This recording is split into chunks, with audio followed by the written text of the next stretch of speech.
Hello, everyone, and welcome back to Late Night Chill with Phil. It's part 2 for May 8th, 2024. Just having a chill time talking with my audience here, and a lot of different topics being discussed. And now we're heading into the second half of our chill night stream. Let's see what people have to say. Saponage 101 says he got his hands on a Switch. First time in Hyrule Warriors since I'm a fan of the Warriors series. Good game. Bad frame rate, right? The Switch version of Hyrule Warriors. Oh, wait. Are you talking about the remastered version of the original? Or are you talking about the sequel? I think there was a remastered version of the original Hyrule Warriors that ran really well on the Switch. And if that's the case, enjoy. I actually really liked that game. But the second one, I played the demo, and man, it ran like crap. So I was like, dude, I'm not getting that. And it's sad. It's like a game that's supposed to be a first-party IP and everything, and it just ran so poorly that I was not spending money on it. I totally was on. It was in my plans to buy it and play it, and then when I just don't understand how some games run so freaking well on the Switch and others are just so pathetically bad. You know what I'm saying? Like, I don't get it. I just don't get it. It's the definitive edition, so you got the remake of the original on the Switch. That was the one where they actually massively improved the graphics. That's a good one. That's fun. I like playing as the different Zelda characters with superpowers like you're playing Dynasty Warriors. It's really fun. So, good stuff there. I received a $2 tip. Loads. I've been playing Manor Lords. It's really good. An immersive city-building RTS medieval-style game on Xbox for $30 I might be looking into. Perhaps, I don't know if people are interested in seeing me play a city builder. I've never done anything like that before. So I don't really know how it would go or if I would even really like it. It's kind of a bummer. It's $30 and an investment for something that I may not like and never play again. But good suggestion, I guess. We'll see if more people are interested in it or not. You're literally the first person to ask me for that. So, okay.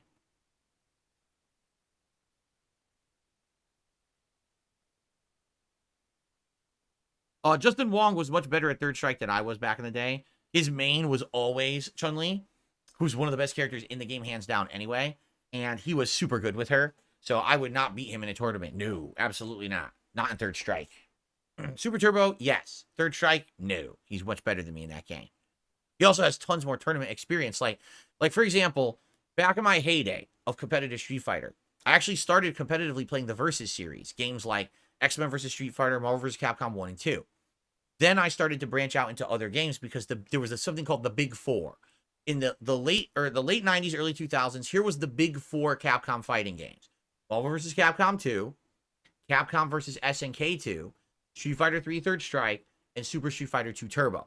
So whenever you went to any major Street Fighter event, you'd usually see those 4 games being played. So what would happen is I would enter for Marvel vs. Capcom 2, but then I would try to play the other games casually. And that's how I got my first exposure to games like Super Street Fighter 2 Turbo or competitive play of Street Fighter 3 Third Strike, because I never played it competitively. I only had it at my local arcade and no one really played it.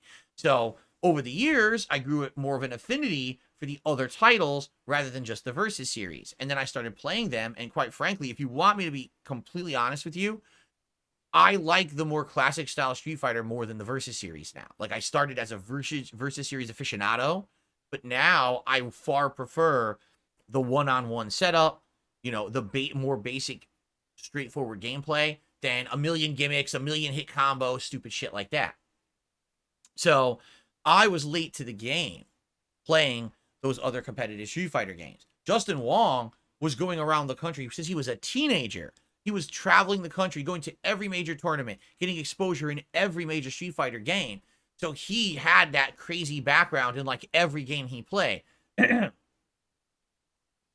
And, for whatever reason, the only game that I would say that he never really got super good at was Super Turbo. He's good at Super Turbo. He's just not top. I mean, I don't know what it was. Maybe he just felt because it was the oldest game, there wasn't enough reason to play it hard enough to get high level, and he's probably right. Like, at that point, if you were good at Marvel 2, Third Strike, and CVS 2, you won tournaments, you do way better than if, say, you practice Super Turbo. What are you going to win? Like the pittance because, it was the lesser game, it was the older game. Yeah, but no, he would be so much better than me at every other game but Super Turbo. That's the only one that I could really hold a candle, to his skill level. What's up, Gatsu? How are you doing? Good evening. Good to see you. Dentronics asked, would you consider doing a speedrun of old school Mario levels? Dentronics, we were talking about this earlier. There is a game coming out in the summer called the Nintendo World Championships on the Switch, and it's just that. It's a speedrunning challenges of the first 3 Mario games, plus the Lost Levels, plus the first 2 Zeldas, plus Metroid, plus Balloon Fight, plus a bunch of others, like Donkey Kong. And it's made just for what you're describing. It actually has all different things you can do in it that are challenging, and you can try to beat world records and things like that. I'm interested in it, but I don't know if my audience would be. Like, that would be right up my alley. You know what I'm saying?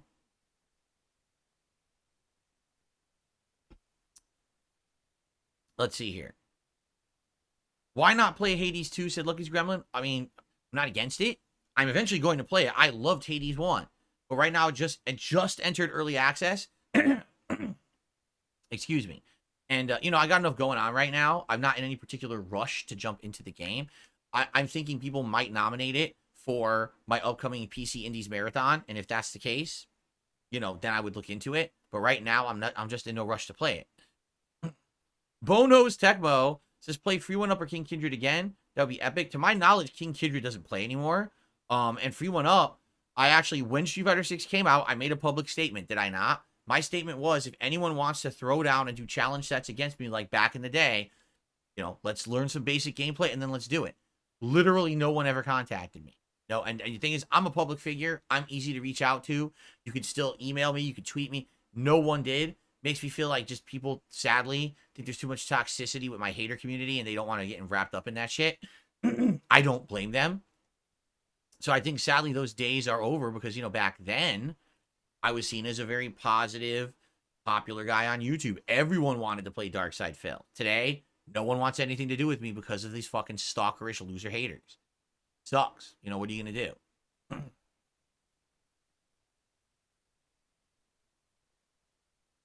I've never watched a speedrunner in my life. No, I have not. No, I have not had my hearing tested lately.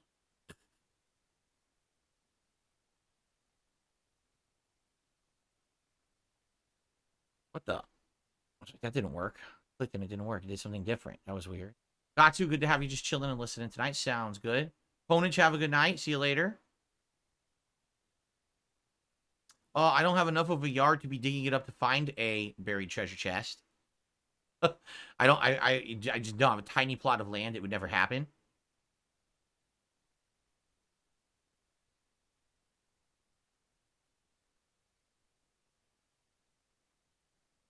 Try sure you can. Thank you for the compliment. He's got a bunch of compliments. That's rare, so thank you for that.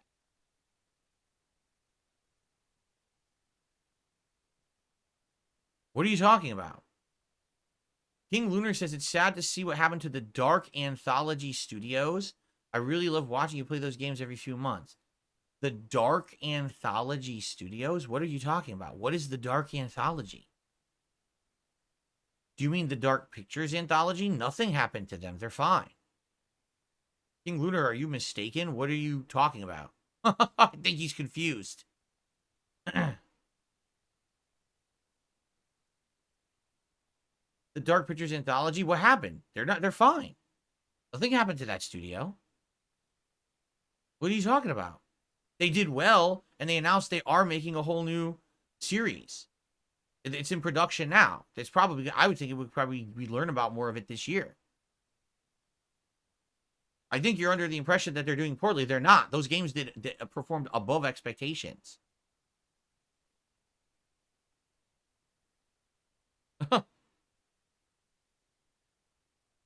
Ryan Phillips says, you played Celeste for an hour during the 2020 Rageathon. If there was demand, would I play it again? I don't particularly remember it. I don't remember disliking or liking it. I don't know if anyone wants to see me ever play it again. I don't know. I'm not against ever playing anything as long as there's interest, but I never heard anyone really ask for it. Well, of course, for guys like us, Bonos Tecmo says, the Nintendo World Championship looks fun for 90s boomers like me. Well, I'm an 80s whatever asshole. I'm an 80s asshole. You're a 90s boomer. But yeah, for me, of course, that's nostalgic. I want to play that, you know?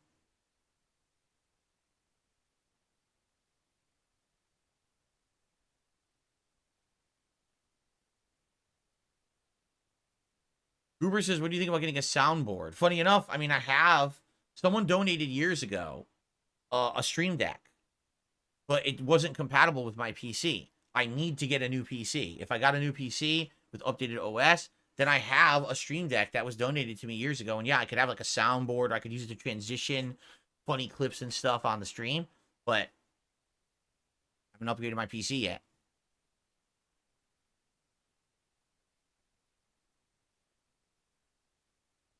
There is absolutely no need for a green screen at this point.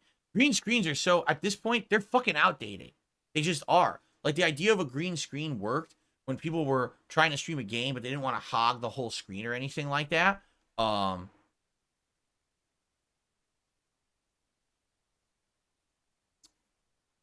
So, yeah, I don't see a point to having a green screen. I now have a good background. People like the background. The camera isn't too big. King Lunar is claiming Supermassive is doing layoffs. When did that hit the news? I haven't heard that at all. Here. I'm going to take a look.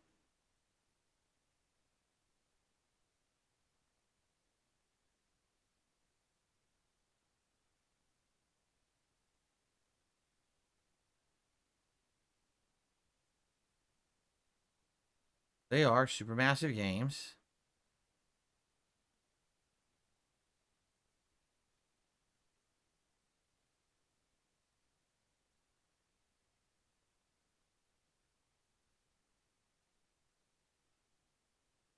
I'm looking for information about this right now.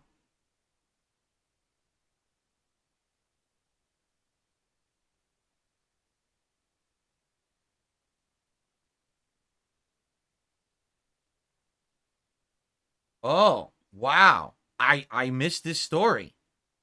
Are you ready? Okay. I didn't know about this at all. So this is news to me. So in March 2021, Nordisk Film, under their Nordisk Games division, purchased a 30% stake in the studio. In July 2022, Nordisk fully purchased Supermassive Games, making them now a subsidiary of a Denmark-based company. Then there was no news, and then in January of 2024, so this happened 4 months ago, I was unaware, it was reported that the company co-founders have left the company. That's not good. In February 2024, Bloomberg News reported Supermassive Games has laid off, they informed 150 employees they were at risk of layoffs, and ultimately they cut 90 personnel. So the founders left the company in January, and now they've laid off 90 people. I didn't hear about that. I don't think it was really covered in the news that well, because you know I've been covering these stories, and I didn't even hear about that. I guess the question is, what the hell happened there? Why did the founders leave the company? Because they were doing good. By all reports, you know, the Dark Pictures anthology is a hit, and they outright stated they sold way more than they thought originally they would, and they were in development for making the next slew of games, which would be like yearly one. What the hell happened? That sounds like something weird internal happened. Like maybe they got bought by this Denmark company, which maybe was a bad choice, and they told them to start doing different things, right? I don't know, man.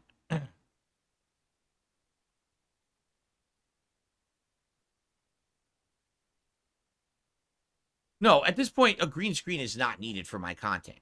You know, it's just not. My camera is good enough quality that, you know, it don't need a green screen. Green screen, you know, is if you need the real estate for the game or whatever. But I've got my shit down. I got a nice border. I got things that, you know, it doesn't affect the games. The green screen was all the rage 10 years ago because everyone wanted to copy each other to do it. But there's no need for that anymore. A lot of people don't use it at all anymore, actually. Damn, well, that sucks. I did not know that about Supermassive Games at all. That really stinks.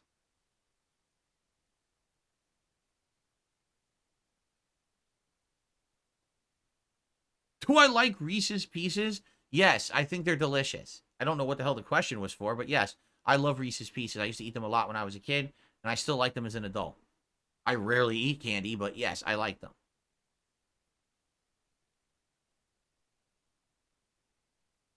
So I don't know what's going on. The stream chat is dramatically slowing down out of nowhere. I don't know why.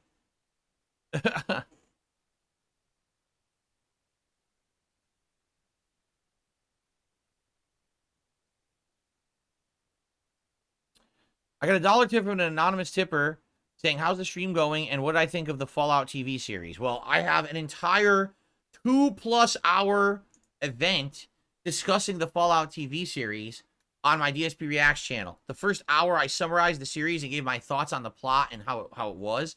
In the second half, I did an entire interactive Q&A with a live audience for over an hour, talking about the lore, the controversies around it being woke, about everything. So if you want my opinion, go check that out on the Reacts channel. In a nutshell, I love the show. I thought that it was very well done. I don't think that any lore changes were world ruining or anything like that. I thought the plot was great. It was acted well. Everything was good. It's like super duper good conversion of the show, and I can't wait for a future season. There you go.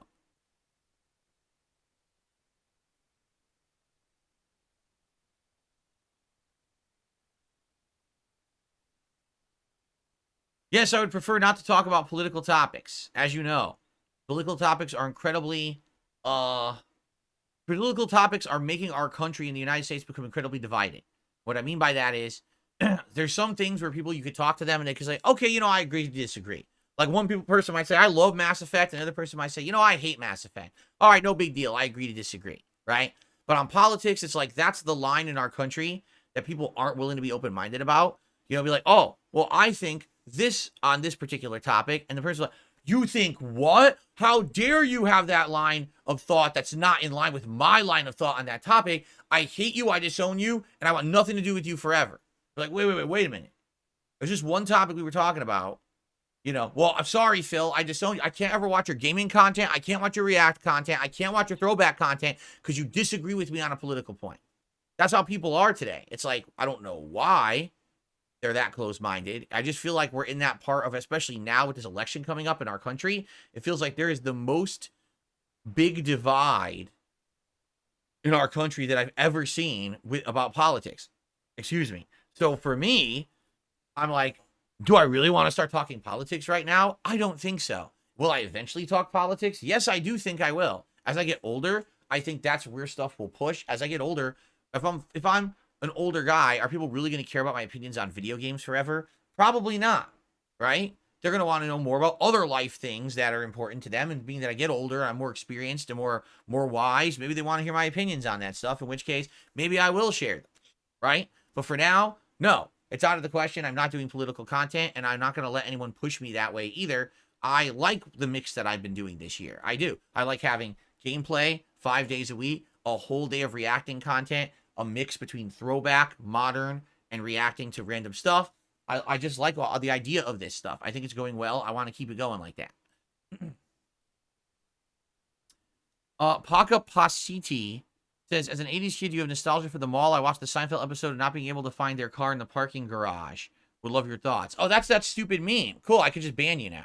There's some dumb meme going around of people saying about getting lost in a parking lot, you can't find your car. I don't even know what it is, but when you come to my chat and 17, 18 accounts just keep repeating the same meme and it has no meaning, I just ban you on site. So thanks for telling me that's who you were so I could get rid of you so we can, you know, actually chill tonight.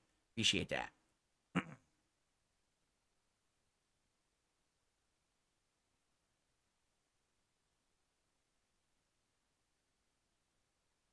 Yeah, I don't know either. I don't know what the meme is, but no exaggeration, in the last 2 weeks, there's been like 20, 30 people who've come in here and said the same thing about you can't find your car in a mall parking lot. And I'm like, the fuck are you talking about? I ignored them for a while. Then there's just so many of them. I just ban on site now. Like, whatever. The fuck out of here. I don't care. Look at me. I'm not going to be concerned about it. Whatever. I have no enemies. Thinks we need more chill talk streams. Again, I like doing these. I don't think these should be all the time, because if you do these all the time, they become less interesting. For example, look what happened with Kat. She came on 2 Q&A streams. The first one, everyone was excited for. The second one, by the end, it was getting boring, right? People ran out of topics. If you do this like once a month, it's probably enough to do it and put it in the rotation and make it fun and interesting. But if you do it more than that, people are just going to have nothing to talk about or just saying dumb shit, and I'm just not going to waste my time on that. I'd much rather be doing something else, so...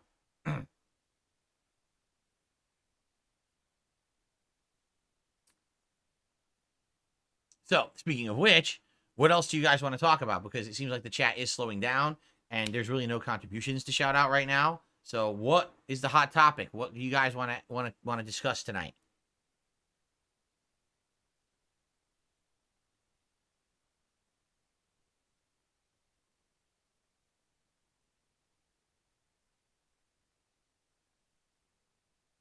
Shadow of the Colossus, yeah, that game absolutely is an original. Like, I remember I didn't play the original, I played the HD remake. And even when I played it, being a slightly outdated game, I thought that it was really good. Very unique, that every enemy is just a boss fight. That's a puzzle boss. And they all are different and behave differently and have different aspects to them. That's a really good game. What I think of the movie Apocalypse Now, I'll be honest with you, I don't really remember it that well. I only saw it once. I'd probably have to rewatch it to have an opinion. Oh, man.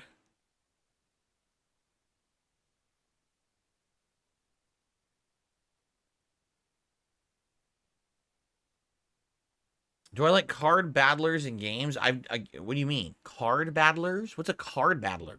I don't even know what that means, actually. Have I considered ever doing challenge runs, like a no level up run in a Souls game? I don't think I would ever be able to win a no level up run in a Souls game. I'm not good enough. But I would consider doing special runs and things if people liked it, but no one's ever really demanded one or even requested one.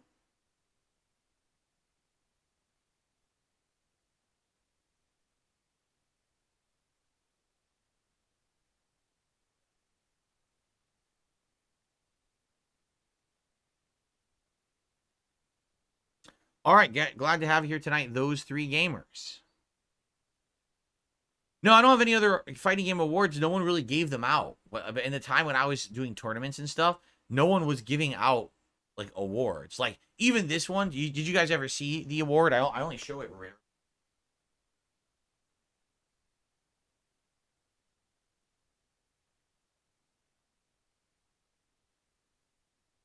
So first of all, it's obvious this is supposed to be a trophy for like a karate championship based on the dude doing karate on the top of it. And it says Tekken or FYE first place Tekken 3 tournament on the bottom. For your entertainment, which I don't know if it still exists. I think it does. It's not in the capacity it used to. It used to have arcades and stuff attached to it. And it's pretty obvious that look, Penfield Trophies Inc. from Penfield, New York. Yeah. Penfield Trophies Inc. sticker on the bottom. So that's it. That's my one ever trophy that I ever got in anything. I've won tons of tournaments, but no one ever gave out trophies for them. Why did I keep it? I don't know. Probably because it's the only trophy I have. Right? It's literally the only trophy I ever got in anything. So like, I guess I'll hold on to it or whatever. Right? So, but does it mean anything? No. They never gave these out for any Street Fighter tournaments. Why? Because Street Fighter tournaments were grassroots things where it would be like you go in, you just entry fee, and then basically they take the percent of the entry fee and they divvy it up among the top 3 who in the tournament, and that's what you win, a little bit of money, and that was it. There's nothing else to it. You didn't win a video game, you didn't win a joystick, you didn't win a trip, you just won a few bucks. So they didn't even spend money on something like this. Like to them, this was like no big deal. They didn't care about it. You know what I'm saying?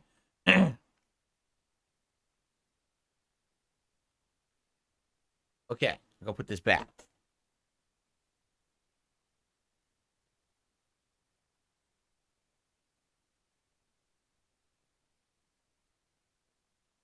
Oh, phew. Am I excited for the new Luigi's Mansion? I mean, it's a remake of 2, which I have on the 3DS but never played. Would people want to see me play the remake? I don't know. No, I'm not excited for it. No. I'm literally not excited for it. I would play it. I liked Luigi's Mansion 3, but I'm not like, oh, yeah, excited for it or anything. See, here's the other stupid meme about realtors trying to become celebrities. I don't even know what that means. So now when I see that, I'm just going to ban that too, because I don't even know what that means. I mean, you come in, you say a stupid meme that I've seen 40 other people say, I'm just going to ban you on site and not care. I don't even know what these things mean.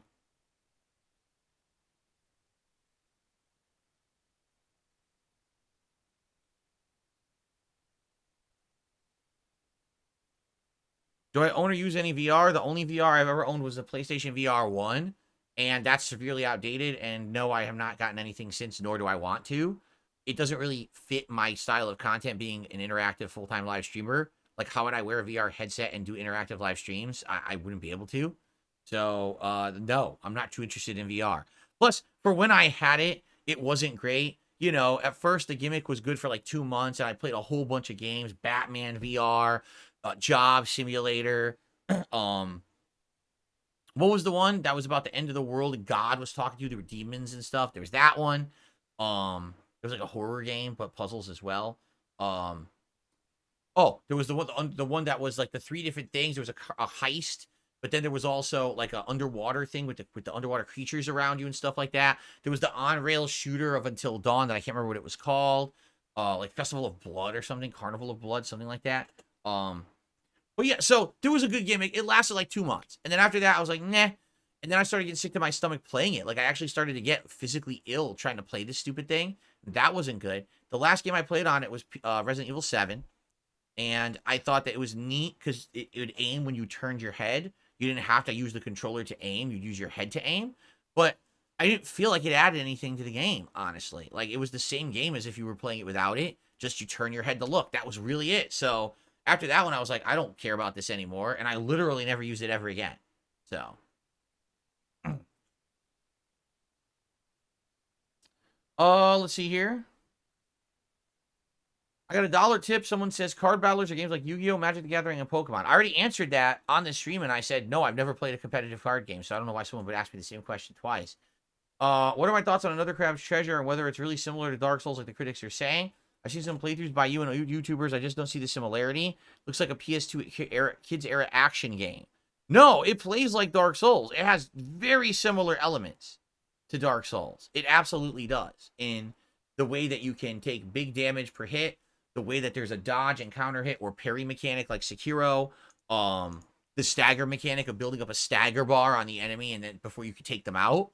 That's all very Souls-esque. You know, the bonfires, which are moon shells or whatever, and the leveling systems and all that. Literally, all of that is very Souls-esque, for sure. That's why. Is it exactly like Dark Souls? No. Is it similar? Yeah, it's similar. It's similar to FromSoft games. It's not necessarily all Dark Souls. Like I said, there's a lot of Sekiro in there, but it definitely is similar to FromSoft games in good ways. Like, I actually really like the game, and I can't wait to play it again.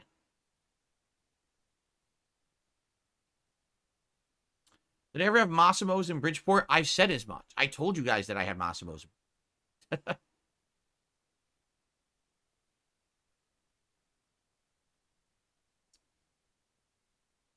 Would I consider playing a terrible game like Dr. Jekyll and Mr. Hyde or Superman 64 as a joke? I already played Dr. Jekyll and Mr. Hyde. I had a Halloween special a million years ago. It was called Jekyll versus Jason, where I played Dr. Jekyll and Mr. Hyde and Friday the 13th. And I basically compared the two games. And that's super ancient. Like some of my oldest content that I ever did for YouTube from back in the day. I never played Superman 64 simply because there was no way to play it. There was no way to actually play the game. I didn't own an N64 back in the days when you would have the camera set up, and they don't have it direct capture emulated on any console. Like, you can't get that on Switch and play it. So since there's no way to play it, I've never played Superman 64. I'm aware of what it is. I used to be a fan of AVGN, and the Angry Video Game Nerd had a giant video about it back in the day and how bad it was. So, you know, I already know all about the game, but I've never personally played it. Am I ever going to bring back gamer t-shirts? Maybe. Maybe during the summertime if I get tired of my nice button-downs and I want to go back to a few t-shirts, I can do that. I'll leave that open as an option. But I'm enjoying the cooling nature of these shirts. These are nice. They're relaxing. They have good aeration. I like these shirts a lot. It's something that's a good style that I never had because I was busy wearing gamer t-shirts for 15 years like an idiot. So...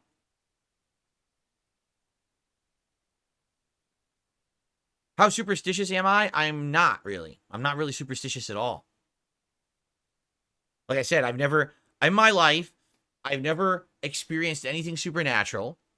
I definitely have experienced deja vu a few times, but I don't know if there's anything to that. But I definitely feel like there's times I'm like, oh, I've done this before, right? When I don't really remember having, but I think I did. But outside of that, that's about it. I see nothing about UFOs, alien experiences, nothing supernatural, nothing ghosts, nothing demons, goblins, or nothing like that. So since I've never seen it, I'm not really caring about it. I'm not saying that it doesn't exist. Like people say, do you think aliens could exist? Of course they could. What about ghosts? Yeah, maybe. Maybe ghosts exist. Maybe there's a scientific explanation for these paranormal phenomena that we've seen. We just don't have that scientific explanation yet because we haven't studied it well enough to know. You know, we have footage of UFOs, but it's not flying saucers. It's just weird objects that are flying way faster than anything we know about. So it's like, so what could that possibly be? I don't know. But I'm not one of these obstinate jerks who's like, there is no way that anything supernatural could possibly occur. There's no aliens and no ghosts, and if you think about it, you're a dummy. No, I'm not like that. I'm open-minded. It's just I've never experienced anything like that in my life. So why would I think of that? And why would I be superstitious when I've never seen anything happen of that nature in my life? You know what I'm saying? So that's the way. But hey, if something changed and I did experience something, maybe I would believe in that stuff and become superstitious. I don't know. But I've never seen it. I'm 42 years old. Do you think at this point I probably would have already seen something if I was going to see something, right? Or experience something, I guess you should say, because it's not just about vision, right?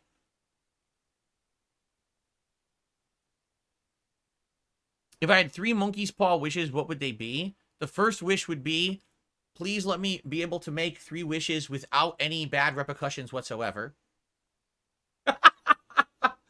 My number 2 wish would be, like, please have infinite wishes.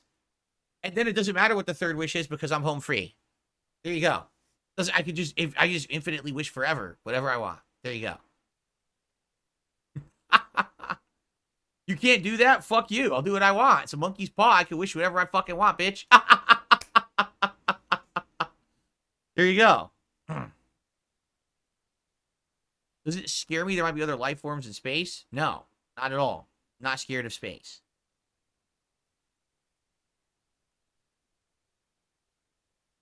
Timmy has been asking if I'll play Manor Lords for 20 minutes. No, he hasn't. He's just been spamming, please play Manor Lords for 20 minutes. That's completely different.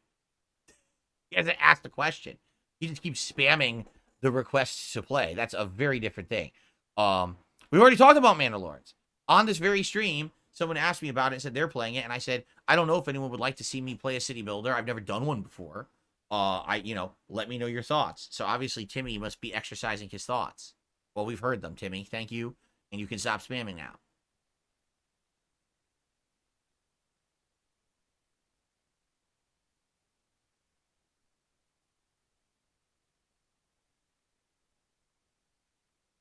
Would I rather have the Dragon Balls, the Death Note, or a Devil Fruit? Well, the Dragon Balls, how many wishes do you get with the Dragon Balls? I forget. Is it 3? Because if you get the Dragon Balls, couldn't you just wish? Like I say, my first wish is to have the Death Note in my hands. But no, hold on. Let's try this again. My first wish is to have the Death Note in my hands, but within its pages would be a Devil Fruit. Right? Oh, okay. So you get both. You get a twofer, right? There's nothing. Why wouldn't you do that? See, that's why all these... The reason that these horror stories about wishes are horror is because everyone in a horror story is stupid, right? There's literally... Have you ever seen a horror movie where people are smart and they could just easily figure ways out of situations? No, but that's the appeal of a horror movie, is that they're dumb fucks who find themselves in these ridiculous situations. See? So that's what you do, is you just find a way. Like, for example, let's say you get the Dragon Balls and you summon the dragon, okay? First wish, I want unlimited supply of Dragon Balls right now. Oh, and he says, I cannot do that, okay? Well, I want a magic lamp that contains a genie that grants infinite wishes. You use your one limited wish to get something unlimited. That's what you do. Why would you not do that? Your first wish must be unlimited. You have to do something that will lead to the unlimited wish. You see what I'm saying? Right? Like, why wouldn't you say, if you have the Dragon Balls, I wish for a cave full of Dragon Balls that only I know about and can access. That's your wish. Now everyone fuck off. Now I can wish infinite wishes because I have infinite Dragon Balls in a cave and only I can get to them. So go fuck yourself. That's what you do. Why do people not figure this out? That's what I mean. Any of these stories, horror movies where it goes horribly wrong, it's because people are morons. Oh, look, a monkey's paw. Let me make a wish on it. Wish number 1, I wish that absolutely no wishes I make on this monkey's paw would ever have a negative effect on anyone and nothing would ever backfire. Okay, good. Now you have 2 wishes to do whatever you want with, right?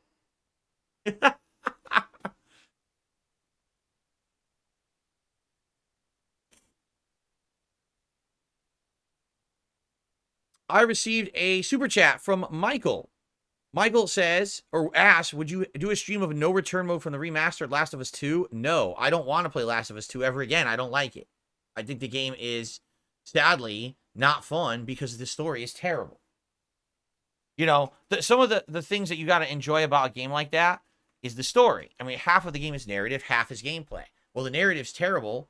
I don't ever want to find myself playing that narrative again, so I would never play that mode. Even if it is a challenge, I don't care. I don't like the game itself. The story is poor, right? What was my dream job when I was a kid? I didn't have one. Like any kid, I just fantasized about heroes. So like, oh, I want to be a firefighter. I want to be a fireman. I want to be in the army. I want to do this and that.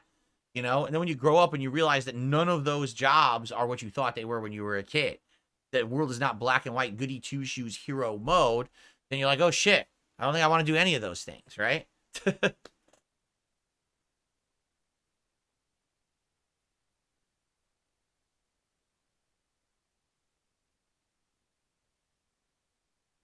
Do I care more about gameplay or story? They can be equally important. It depends on the style of game. Like the Telltale Last of Us games have almost no gameplay elements to them. And a lot of the quick time events are wonky, but the story is so good you keep playing. Flip that on its head.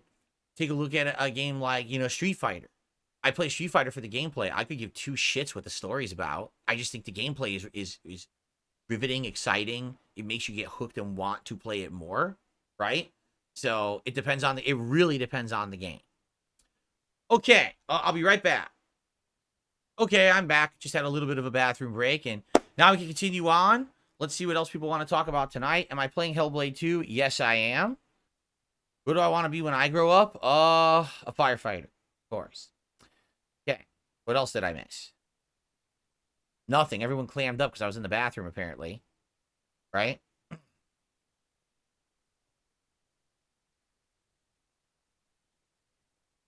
Whoa. Totally misclicked. Okay.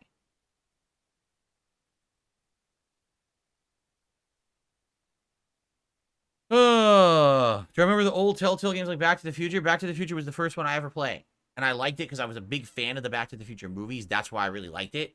Although there were some really annoying parts to those games, because if you remember, the Back to the Future games were based more on puzzles rather than just like narrative and quick time. So they could actually be pretty frustrating. That game was pretty frustrating in that regard. Um, I think Walking Dead hit it on the head of what people wanted, and that's why they just emulated that formula for all their future IPs, right?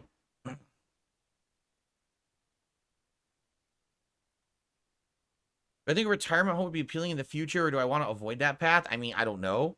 Who knows what the future holds, right? Ideally, I'd hope that my wife and I can take care of each other till the end of our lives, but you never know what's going to happen. So, I'm not going to say anything about that because I really don't know.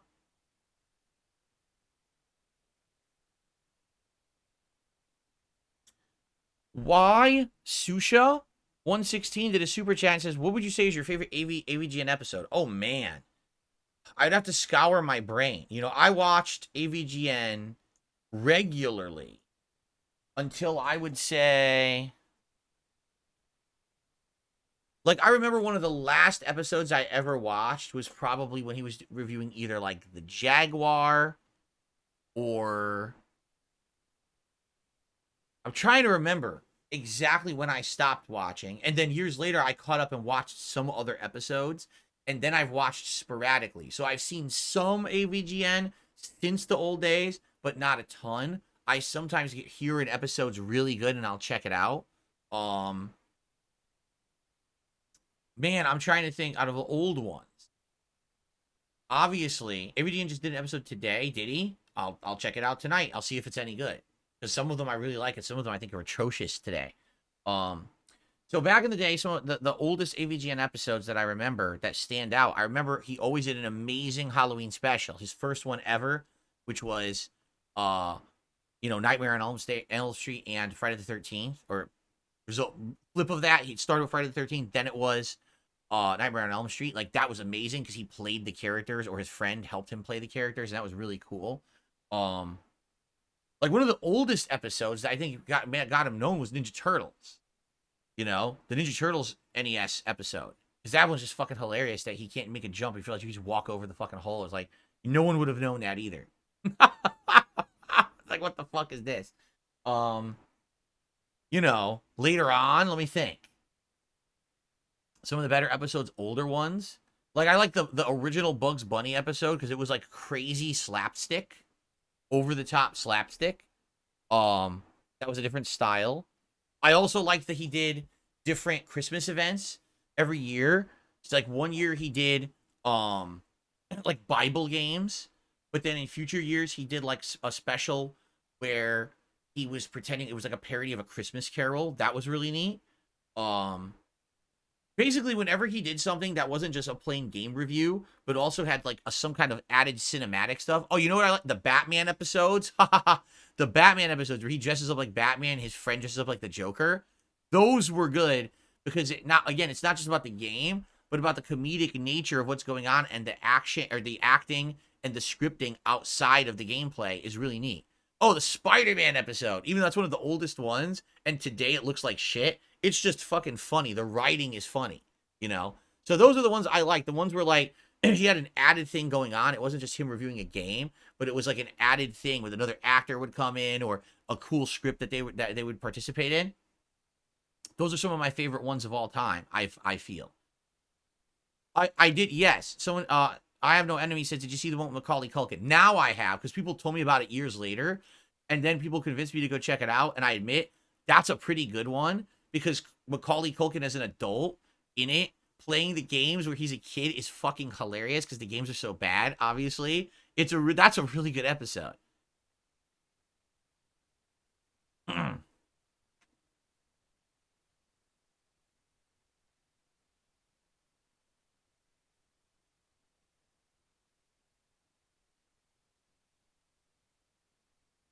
Yeah, I heard about that crazy Star Wars Outlaws edition that's $130. I don't think anyone should buy it, obviously.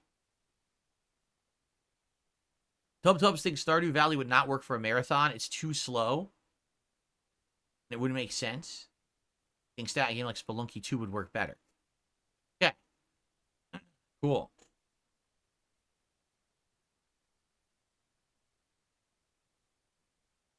How often do I do Hangout streams like this? Like once a month. About once a month.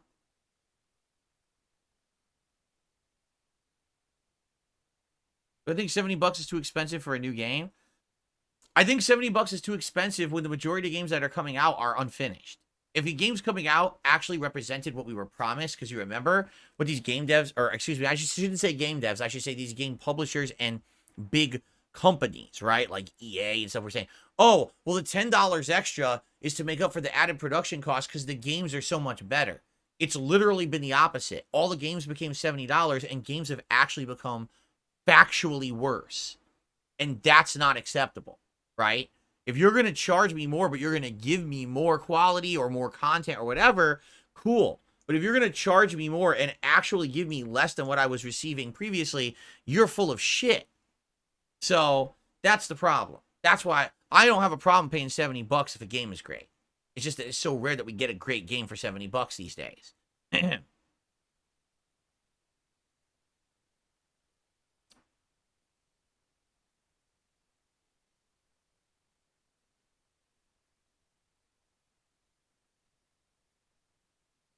Tub says, Stardew Valley is good enough that it deserves me actually giving it like a real playthrough attempt, not only playing for the first 3 in-game days and then moving on because I didn't get far enough. And, you know, and that's what happened, if you remember. That's what happened during that Indies marathon I played years ago.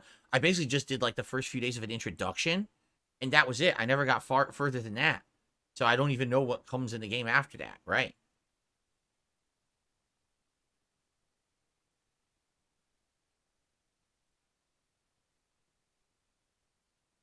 Yes, Jasper has a collar, but no, we do not take him for walks. Number one, he's a cat. Number two, his front declawed, not by us, but by the person who owned him before we rescued him.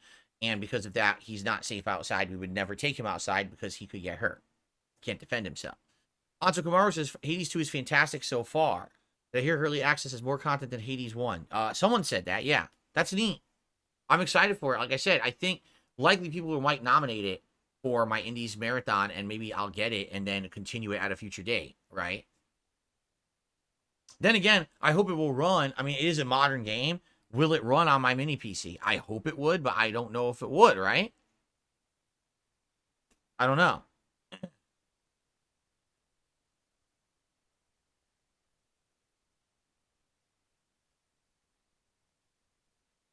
John Nepper says, I've played Sandland. It's a good paced RPG, not too long. I got 59 hours in the game after beating the game with all side missions. Oh, yeah? What kind of a game is it? Is it a turn-based RPG? Is it action-based? I don't even know anything about it. I don't even know how it plays or anything.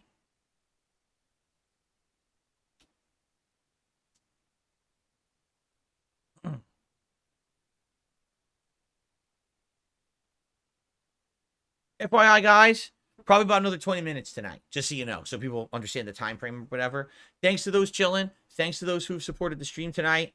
One membership, but a good amount of super chats. And as you can see, we almost hit the tier 1 tip skull. So thank you guys for that. Anything last minute here would be greatly appreciated before we adjourn.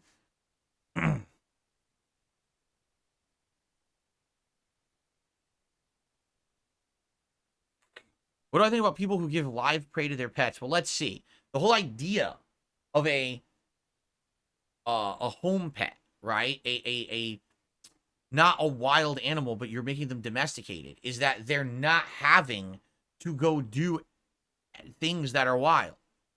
Your domesticated dog doesn't have to go outside and hunt prey to eat. You're going to feed it, right?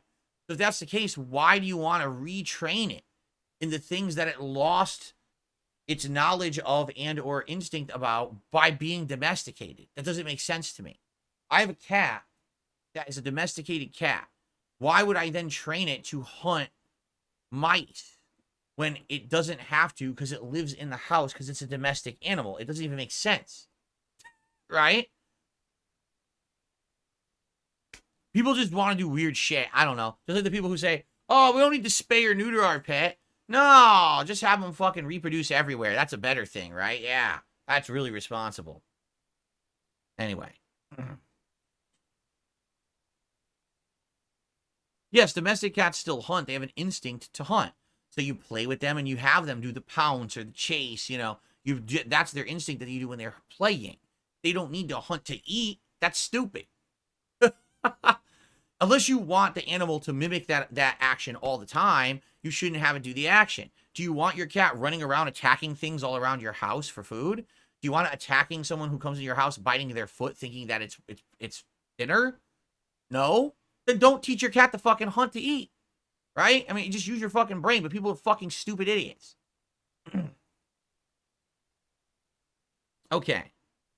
Thank you to NME Warlock. Thank you, Enemy Warlock, for a membership tonight. I appreciate that. And that's a new one, too, so thanks. Sandland is an open-world tank hand-to-hand combat-based game? What? So it's not even RPG? What the? I didn't even know that.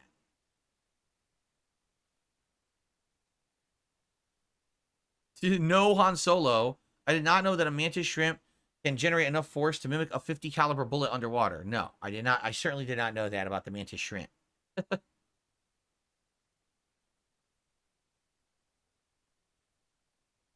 Ooh, excuse me.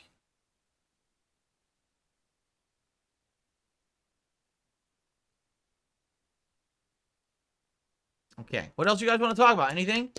Hey, it's funny because when I'm on a podcast, people come up with a million topics they want to talk about. Like today, everyone wanted to keep talking about FGC stuff. And I was like, oh, this is great. We're out of time for the podcast. Let's talk about it tonight. Literally, none of you have asked me anything about that. It's just weird that, you know, people want to talk about stuff on the podcast, but then we run out of time. Now we're here on the show, and it seems like people aren't asking those questions. Like, okay.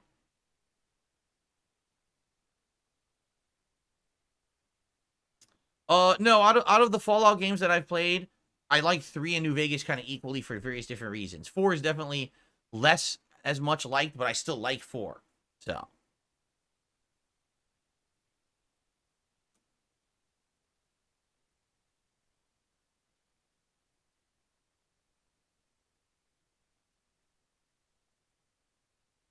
Thank you, I have no enemies. Says, hope you have a relaxing, fun, safe day off tomorrow. Thank you. Hopefully, I agree with that sentiment. Hopefully, I do have a good day off tomorrow. That would be very nice. I did. Was Ryu solid in Super Turbo? Yes. Was he top tier? No. But he was very good. I would say upper mid tier.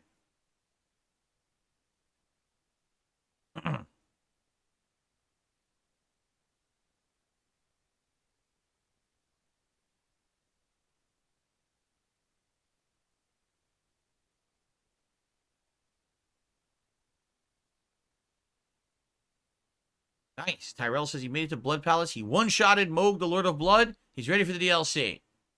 Good for you. I also one-shotted Moog with the Comet Azure spell. He literally walked into it and never stopped getting blasted. He never went to phase 2.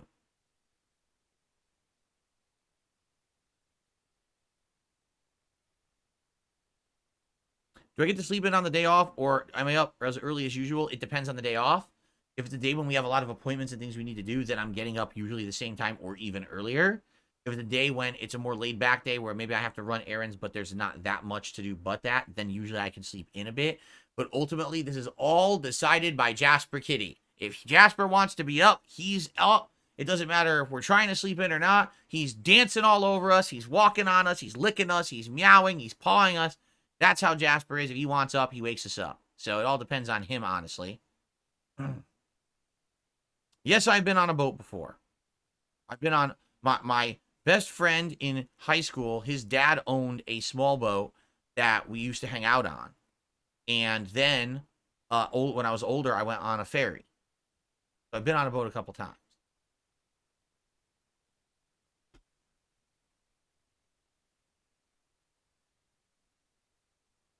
I did play some of the modern Ninja Gaiden games.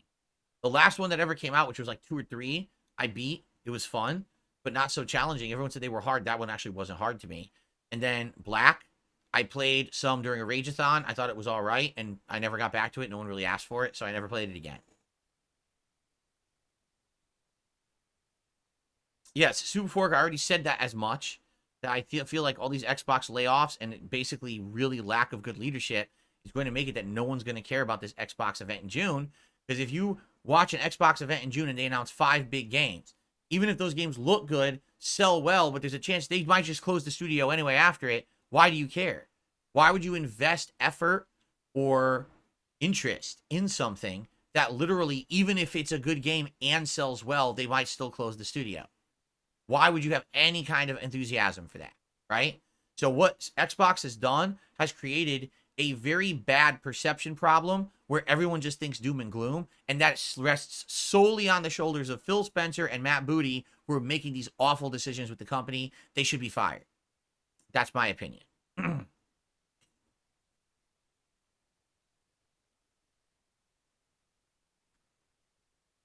No, likes are not votes on the Game Pass games. Game Pass games. Likes are not votes. In order to nominate a game for Indies Marathon, you must post up the name of that game in the thread as appropriate. It's good that people want to like, but that doesn't count. It's not name one game and everyone likes it. It's everyone must post up.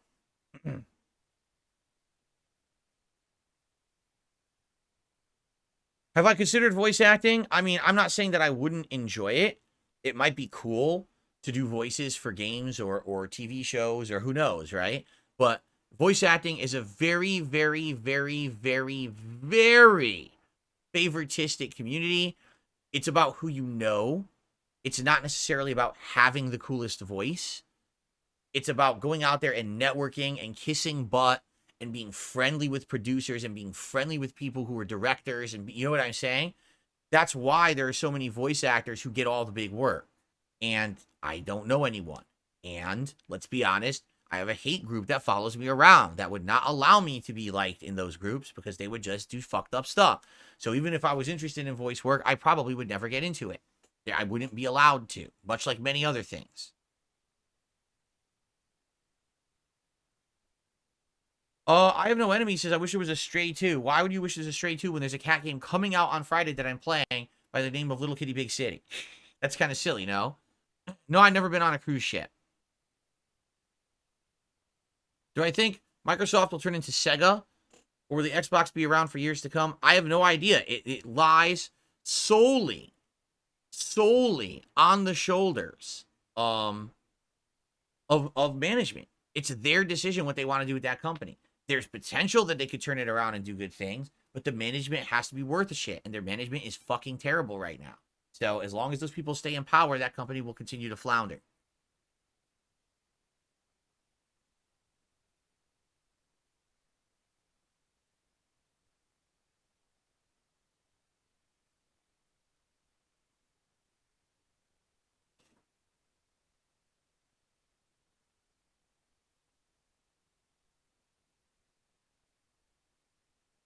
I would never want to be on a reality show, Han Solo.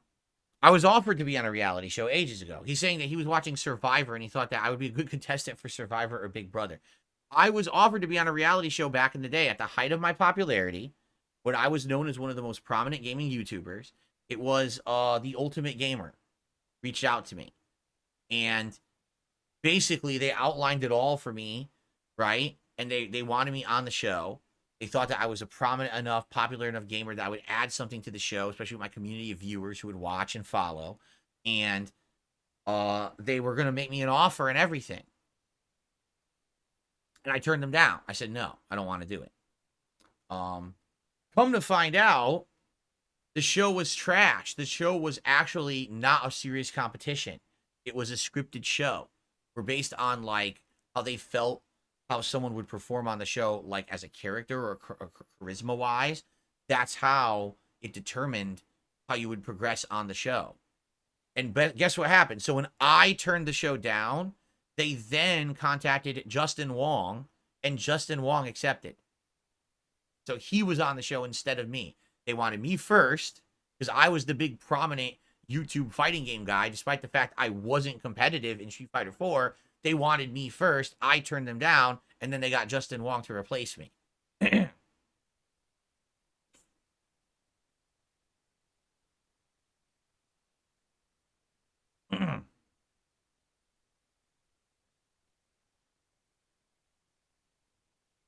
I'm just ignoring 90% of the dumb questions, and that's why I know it's time to end the show, because it's winding down, and these questions are really stupid. Some of these that are coming in. I actually just received a last-minute contribution. I got a $6 tip from Super Snow Carl Turbo HD Remix. Hold on. Let me play the animation. This will get us up to $45 in tips tonight. Thank you so much.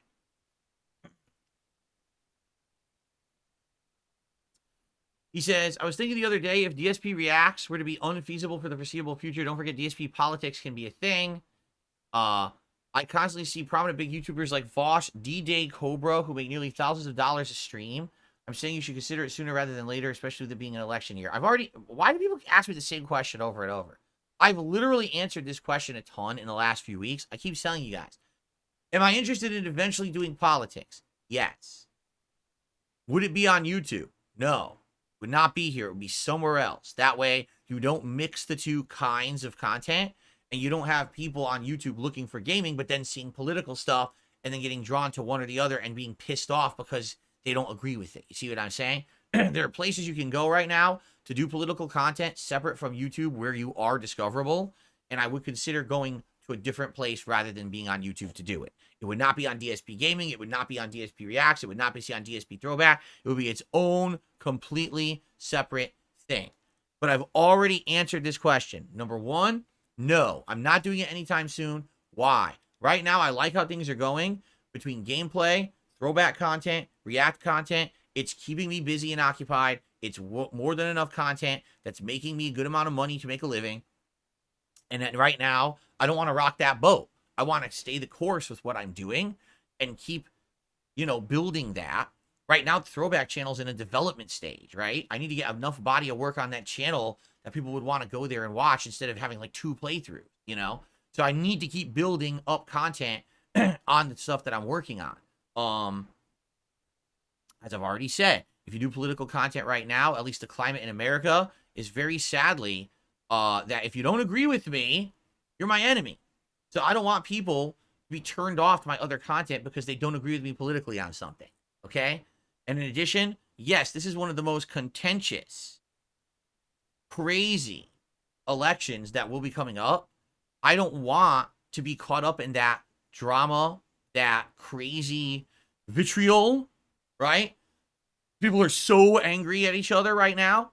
Like, I feel like no matter who wins the election, you're going to have a very divided country of angry people, right? So I'm not going to poke that hornet's nest, even if it makes me all this money up to that point, which I think it would. Like, let's say I started politics during the summer and I had a hot 3-4 month run where all I'm doing is talking about politics. I'm covering news stories. I'm covering political stories. I'm talking about all these hot issues in politics in the United States and stuff, right? It could be the 4 best months for me profit-wise. But then what happens when that all dies down and you've lost your core audience because they didn't agree with the shit you were saying, right? And now you've basically destroyed everything you built for 16 years, which is what I feel would happen. Because ultimately what will happen is one group will win the election, one group will lose, and hate the other group and be so angry at each other, that's the end of everything, right? So for me, you know, what I think the smartest thing to do would be to wait till after the election's over and the dust has settled a bit, and then reassess the situation and say, is it time or not? But here's the thing. I am not really ready for that. I'm already worked, you know, ragged at this point, 6 days a week full time, maintaining 3 different YouTube channels. You know, this would be something as I get older, as we diversify more, when I can't game as much. As I get older and I get carpal tunnel, which I'm getting already, I can tell you, I've already have signs of it. It's like, I know I'm going to get older. I'm not going to be able to be playing competitive games at a level where I can hang anymore, right? I'm not going to be able to sit here and game all day, every day anymore. We're going to want to do different kinds of talk shows and things. That's when you look to do that. I don't think now is the time. You want to know the truth? Too many YouTubers saw the dollar signs and jumped on the fucking bandwagon before their time. And now what's happened is they are stuck in that rut. Do you want to know who's stuck in that rut? Review Tech USA. This is a guy that was charismatic, had knowledge about tech, could play games, he could do all that shit. He turned his entire channel into drama around politics and gossip and all of this shit. And now he is fucking stuck creating garbage because he jumped in it so early. That's all anyone will pay attention to him for now. No one will actually watch him review tech anymore, so he has to do junk constantly, right? I don't want to make that mistake. I want to be someone who's doing what I like while I'm doing it, and then when I feel like it's time to make that transition, you go to that transition to something different. I don't think we're ready yet, especially now. I don't want to do it now and jump the gun. Yes, immediate profits are very tempting. 4 months of crazy profits as people are all about political content leading up to the election is incredibly tempting to me. How much do you want to bet? If I opened a political channel, you'd have both my viewers and my haters going at it, and the views would be big. I know it. I don't know if people would like the content, but man, they would watch it, right? But the thing is it at the expense of destroying everything I've created up to now when I'm not ready to make that full transition. If I'm at an age that I feel like I'm ready, if something goes wrong, to make the transition to just doing that kind of content, then do it. Then pull the trigger. Badoom. But I'm not ready to go all full speed ahead on that shit, right? I'm just not. So that's why I am being very, very guarded about making any kind of transition into that kind of content, knowing what it is, okay? I guarantee you we're going to do it someday. I'm just not ready for it right now, okay? Exactly right. It's opening Pandora's box. Once that box is open, I can't say, okay, we're all done, close it. It ain't ever going to close. That box will be open forever. So once it's open, I got to be ready for that. I don't want to do that right now at all. I like the combination of gaming, reacting, throwback content, chill streaming. This is fun to me. Eventually, we will get to the political stuff. I don't think now is the time. I honestly think I'm too young. I'm being honest with you. I think I'm doing well with what I'm doing. Why would I want to change that formula now? If this starts to stagnate, if I'm getting older and people don't care about me playing games and my hands are killing me all the time and it's just not worth it busting my ass all week every week, then I'll change it up. But we're not at that point yet. You know what I'm saying?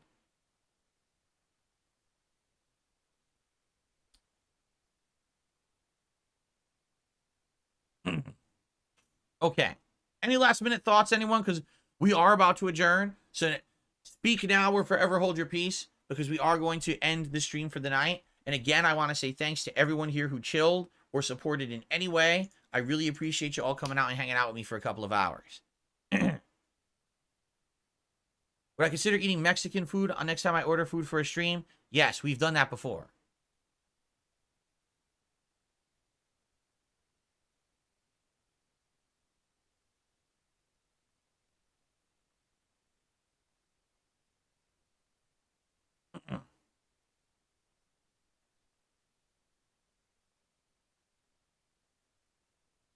See what I mean? We get 2 hours in, and I get questions like this.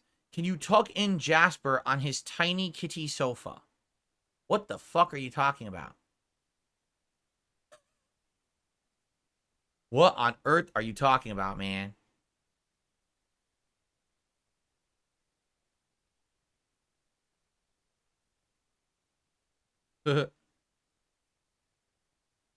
Red says, I appreciate you following your beliefs instead of just chasing short-term profits. I mean, that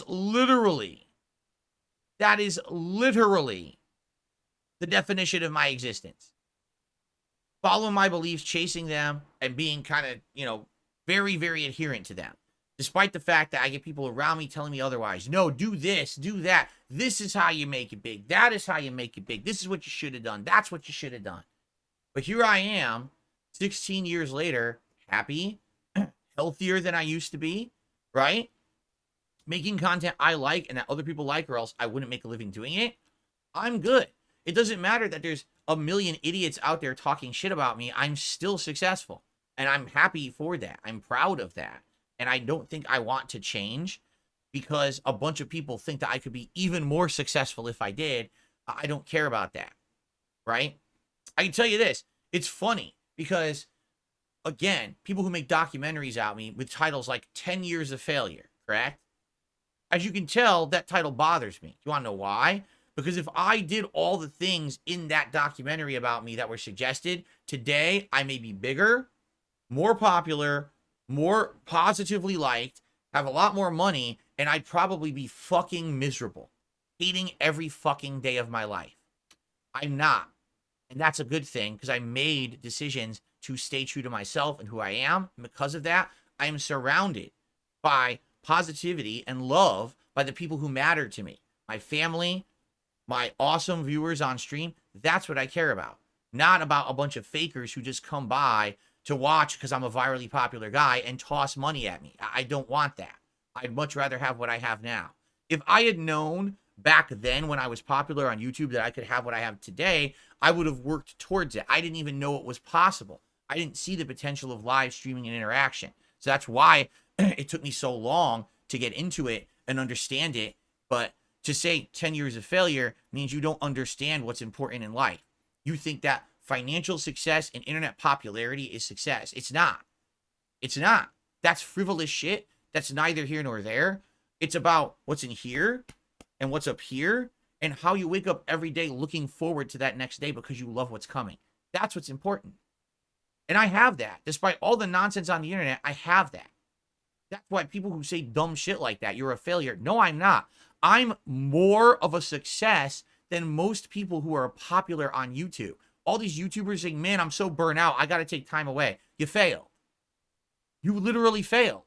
You made a situation where you don't like what you do and you're burnt out.